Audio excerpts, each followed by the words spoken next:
Our next learning moment is in response to a request from a student on adding the autocomplete functionality we see on many websites to our MVC application. So, yes, we're going to go through and do that. I just want to mention that in the email, there was a suggestion that this might be a better way to actually avoid duplicating a value that's already in the system. Right. And I just want to say quickly that really a drop down list is potentially just as efficient for that as an autocomplete, right? If it's not in the list, you're free to add it, but if it's in the list, you just choose it, right? So it's really the same logic there for either one. However, autocomplete does have kind of a nice way of sort of interacting with the user so they get to see the choices narrowed down as they type. And especially the main strength of an autocomplete is the fact that it works very well for when you have a large amount of data. Like if you've got a huge data set, to show all those options in a drop down list, because you have to show them all. They have to all be loaded in. And you might only uh, need, one or two, or well, obviously only select one in the end if unless multi-select is turned on and it's a list instead of a drop down. But anyway, the point is that you don't always want to pull that huge amount of data just to display the drop-down list. And autocomplete is far more efficient than with large data sets because you only pull down usually after you've typed one or two or however many letters you want before you get that filtered list. So it'll obviously be a much smaller amount of data going back and forth.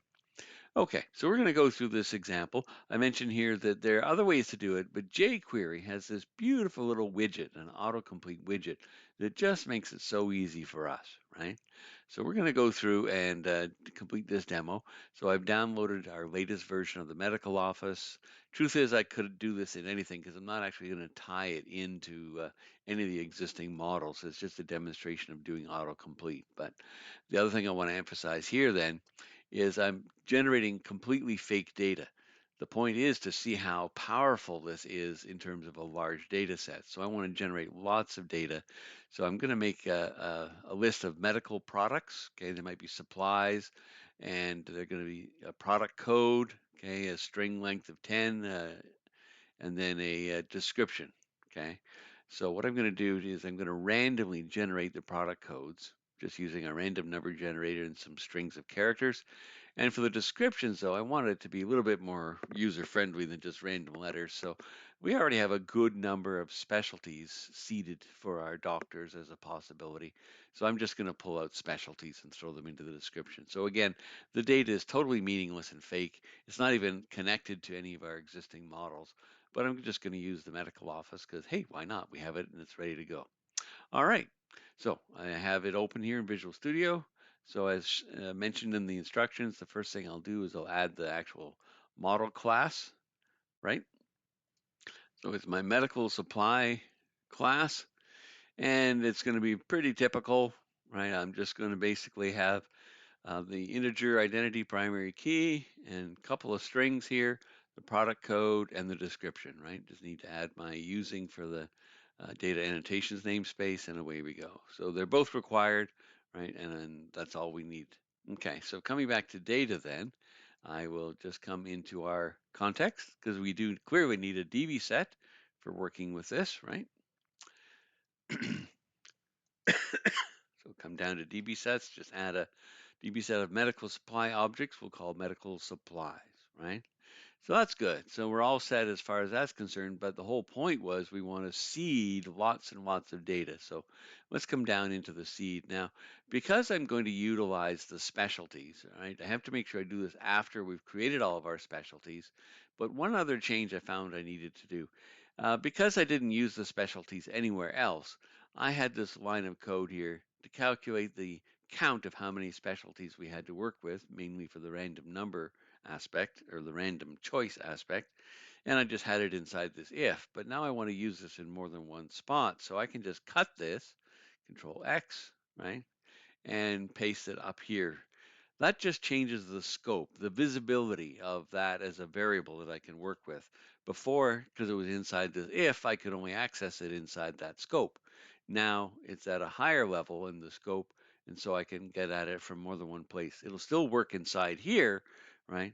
But it has, I have the chance to use it for something else, and I have something in mind. Okay, so what I'm going to do is I'm going to then, I might as well put it right here. As long as it's after I've created my specialties, I should be all right. So here's my little bit of code to create a bunch of medical supplies, right? Now, what I'm doing is I have basically a string with all the capital letters and one with the capital letters, the lowercase letters, and digits, right? So the reason for separating it, it was my simple and lazy way. I want the first letter to be a capital letter, right? The first character of the product code. So I choose it, okay, with a random selection, okay, to find the first character of my product code. Then I go through and get the next 9 characters, randomly choosing from this bigger string here, right, 1 character at a time.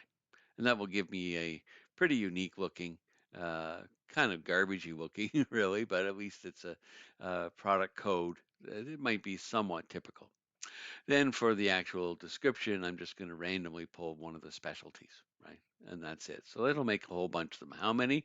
Well, right now I have my loop set for 10,000. But you know what? For demonstration purposes, let's bump that up. I'm going to make 100,000. We could go to 1 million if you wanted to, if you had the patience. But I'm going to maybe even up the game more. We'll go to 200,000 different medical supply products, right?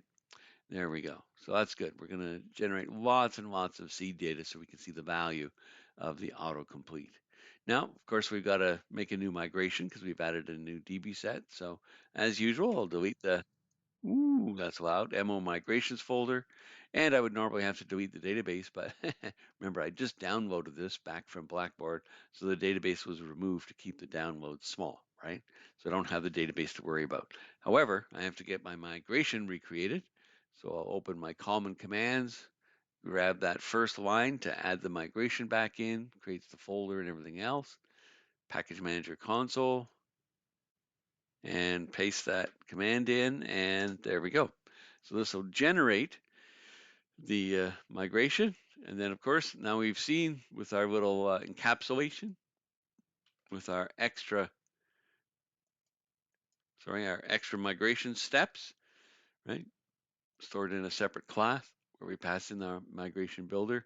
My little trick to get this easily to the end is set the insertion point at the beginning of the down, expand the up again, hit the up arrow a few times, and then that gets me right to the end of the up part of the migration. Then I just add my one call to all the steps I want to implement for my extra migrations. All right, so there we go. So we should be ready to carry on. I'm not going to bother updating the database. I'll let it create it and seed it when we run.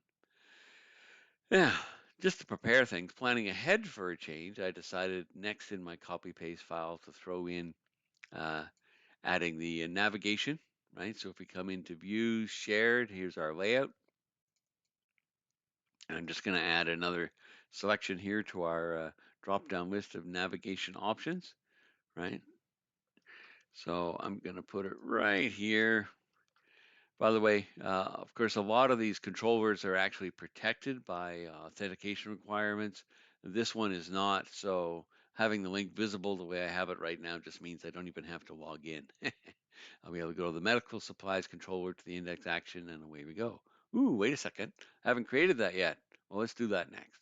So coming up to controllers, we'll add a controller. A full MVC controller, might as well. And we'll do it based on my medical supplies.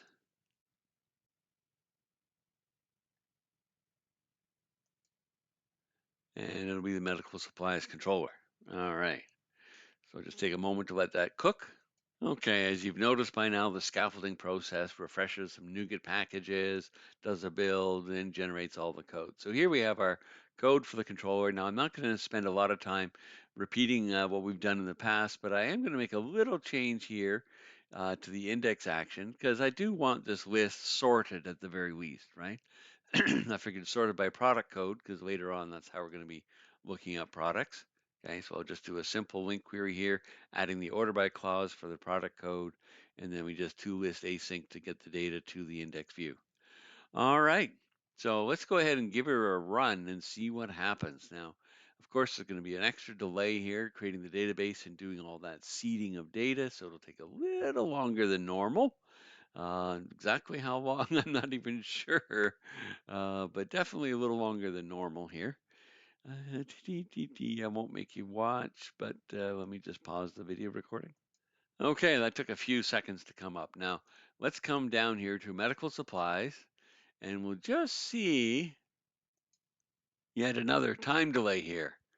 Because remember, we've got to pull up 200,000 records in order to display them in the index view, right?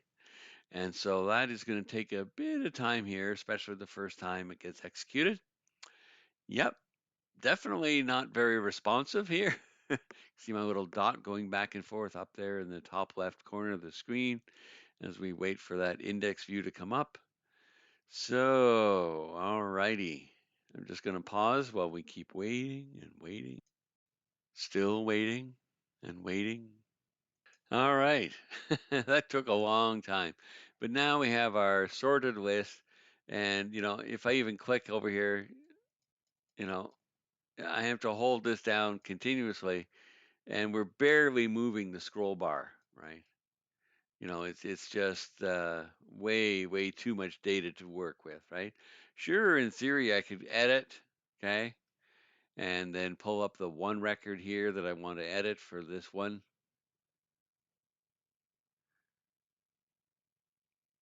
See how much we've slowed down the whole system, right? So yeah, oh, you know what? I'll just go back to list. Oh my goodness, we're gonna have to wait and wait and wait to get the data up again. So you see the problem, right? It's just too much data, right? Even if you were populating a drop-down list with a select list, caching is going to kick in at some point and help to a degree, but it's just too much to work with at once, right? So it's just not a practical way to design the user interface when you have this much data. So let's just see what we can do. I'm not even going to wait for that to finish. I mean, it would eventually get done, but I'm going to stop running for now. Okay. All right. So way too many records, right? So we're going to use jQuery Autocomplete instead. Okay. Now for that, we do need jQuery UI, and the two components is the widget itself and a style sheet to go along with it. So let me just come over here. I'm just going to pull up the view here. So here's our medical supplies working in the index view. I'm going to take the approach that really we're going to only pull data with the autocomplete and then just really not listing everything. We're just going to focus. It's almost like a details view here in the index. We'll just see the data for the one that we've identified by using autocomplete, right? So near the top here, I'm going to throw in a form allowing me to basically use my autocomplete to go and get a given product by product code, right? And once we do so, then I can click my find button to go and find it, and I'll show the actual data. So that will go down here instead of this whole table, right? Uh, I'm just going to delete it altogether. And basically everything. And we'll make a couple other changes. So I'll put this, before I get myself into trouble, I have to change the model, right? Because right now it's expecting a collection. But I want to modify it so we only ever actually have one single medical supply record here, right? And so that then works nicely with this bit of code. Now, good practice in a case like this, because we might initially come up and not have anything to show. So, if the model is not null, then I'm going to show what is basically an arrangement we would typically use on the details page, showing the product code and the description, right, with our usual links. Notice I'm already planning on leaving out the details link because after all, heck, we're showing the details right here on our index once we found and identified the record, right? Okay, so there's two things we need to add to the page to work along with our autocomplete, right? We need a couple of sections, one for that style sheet, right? And one for the actual code, the little bit of JavaScript code we need to make our jQuery work, right? Our autocomplete widget. So we'll have a section here called styles. Okay, so if you need to add just on certain views, you want to add a style sheet just for that view, then this is how we're doing it. So I'm just going to the actual code.jquery.com Okay, it's public, it's available all over the world, and so on and so forth. So I'm just getting jQuery UI from there. If you want, you can download it and have it in your local project, but I'm just going to pull it off the internet. Okay, and for the script, same idea. We're just going to pull the actual JavaScript, jQueryUI.js script file, and then the customized script for my page is that my search string, that is the, of course, pardon me, the ID up here of my text box, okay, autocomplete, right? That functionality comes from this bit of code. Notice the options here, min length. So this is the number of characters you type before it starts to request data, right? So you can change this if you wanted to start pulling data with only one character or wait till you get 3 characters, right? That's up to you, or whatever number.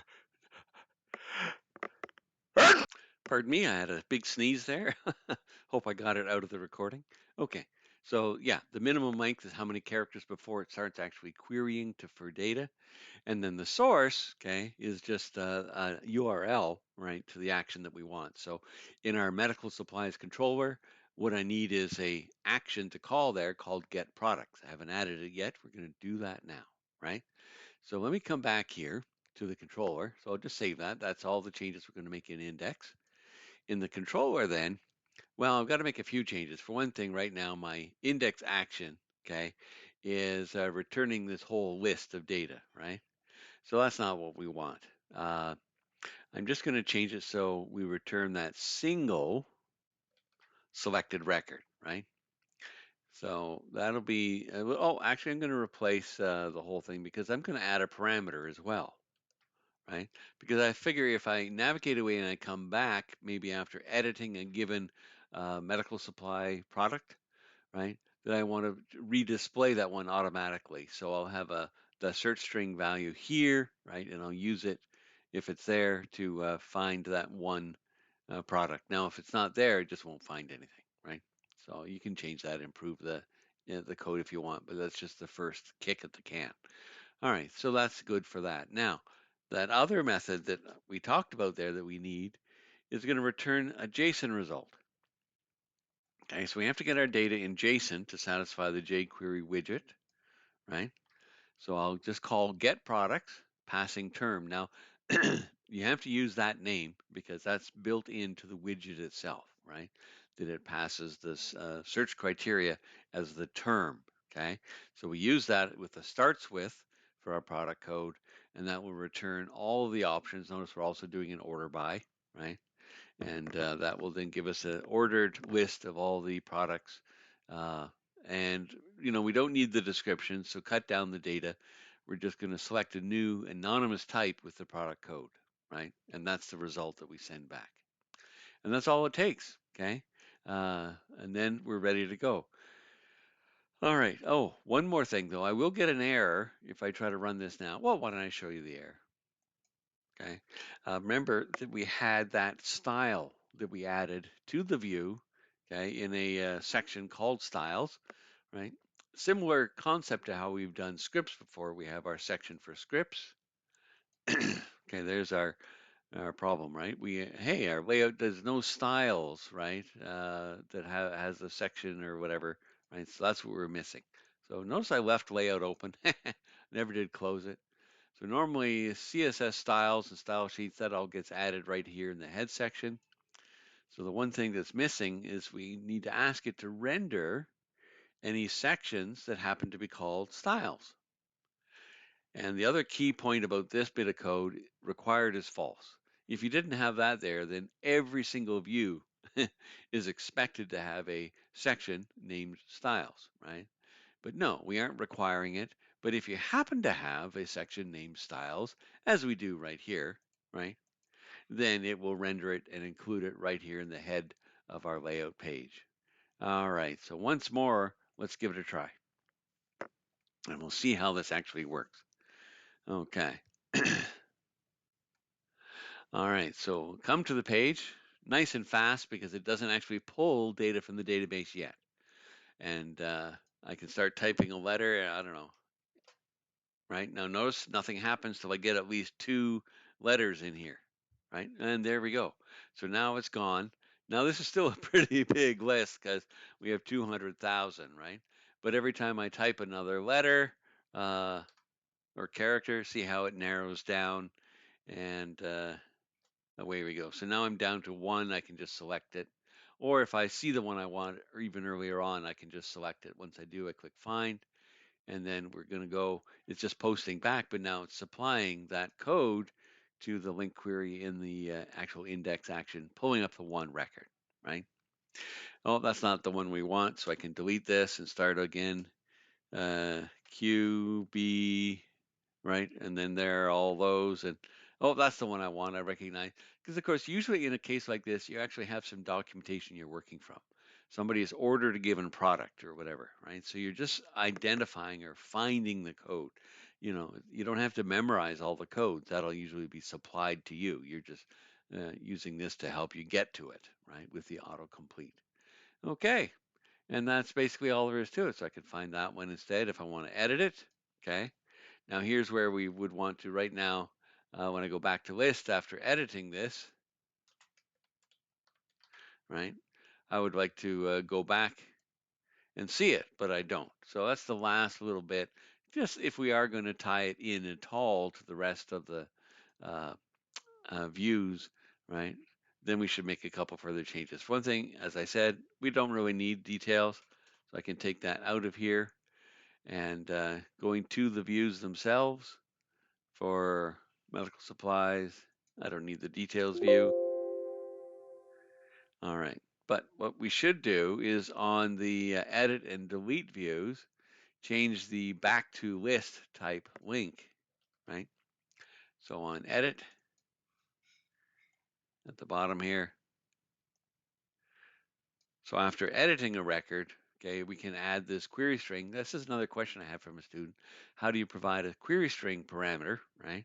And so it's just ASP route. This is the name, and then the value, of course, is whatever is put here. So then it'll go back to the index action and pass for search string the actual product code of the one you just edited or that you asked to edit, right? I should say that way, actually. And same thing on the delete, okay?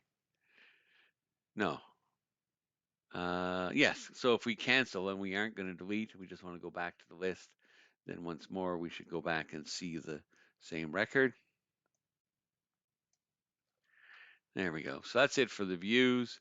Um, in the controller, a couple quick changes there as well. After you've finished either creating or editing, we want to go back and see the record that was either just created or edited. So that happens in the post, right? So in the create post, here we go, instead of return just an index, we want to add the actual product code as the search string so that we come up with that product. I'll just throw that in here. There we go. And same thing for the edit post. Now we haven't changed this at all. It's not using our good approach for try catch, right? And normally I also move this line back up into the try, right? So we'll just, after we successfully save changes, redirect back to the index, supplying the product code as the search string, query string parameter value. And that's it. So now, okay, we have the functionality that we were after. So, um, maybe you're going to think to yourself, well, we have the product code in front of us. We're still pulling an awful lot of data here. Like if I, go, right? There's still, even with two letters, there are a lot of matches, right? So maybe we should wait till we actually have three before we start pulling data, right? Uh, I didn't do a Control F5, so I better stop and just change it here. Probably could have got away with changing it, but let's just change the minimum length to 3 instead.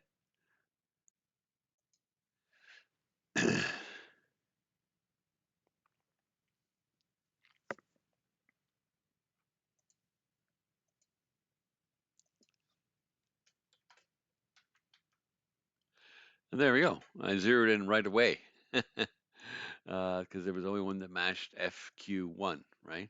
And I can go and find that record. So it's up to you. You can play around, decide how many characters you want to show. Worst case scenario, of course, if I set it down to 1, then I'm going to be pulling an awful lot of data because we have so many to choose from here, right? Let's just see if I refresh the page.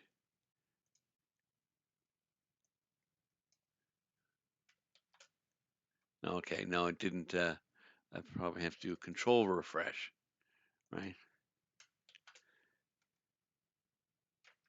No, it's not going to load the new JavaScript for me that easily.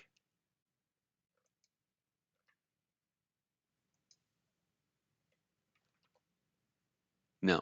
So, all right. I'm not quite sure why it doesn't want to update that. So I'll just stop and start. I'm just showing you that one is definitely not enough, right? If it starts right at with only one character typed, then, oh, maybe it is working. It's just it took, there's so much data being returned here, right? That it took too long. That's probably what was happening. Sorry about that. Yeah, so way too much data. You would want to probably go with 2 or 3 characters at least. But you can see in general how the autocomplete works for us here,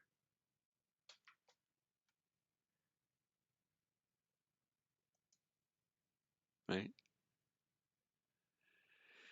BA4, and there we go. So now we're getting down to it. All right, so hopefully you'll find that helpful and interesting. Now, 200,000 records, not too many of us are going to be dealing with that many records in a normal business application. That would be more applicable to something else, but, I just was kind of going overboard here showing you how autocomplete works.